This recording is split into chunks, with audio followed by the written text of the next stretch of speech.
All right, so the second great battle of Beleriand, which was known as the Battle of Under the Stars because the moon had not yet risen, was when the hosts of Feanor had landed and they tried to.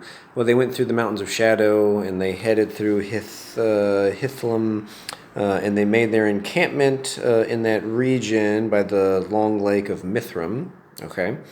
And Morgoth knew that they were there because the orcs had seen the burning of the ships, and he sent a whole host against them before their defense was up and their camp was ready. But being the force to be reckoned with that they were, and it said their swords were long and terrible, and the light of Amon was still in their eyes, they swiftly just took out all the orcs.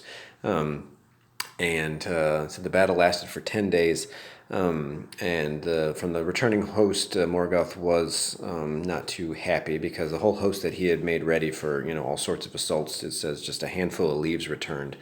But Feanor, being consumed with his own wrath and fire, he thought that he would come up on Morgoth himself, and the retreating orcs and forces he went after, and he got ahead of his group, and he was surrounded. And as he got closer to Angband, Balrogs were issued forth and surrounded him. And even though he was burned and mortally wounded and everything, he just kept going and didn't even phase him really.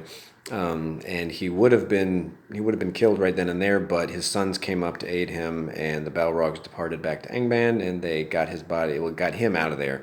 And he was dying, and they were trying to get out, or they were retreating, and at one point he said, okay, let's just stop, because he knew that his time was come. And looking back at the mountains of Morgoth's stronghold, he knew that no elves would ever, be able to get in there. And he cursed Morgoth 3 times, and he laid it to his sons to avenge him and fulfill their oath. And then when he died, they didn't bury him or no funeral pyre or anything.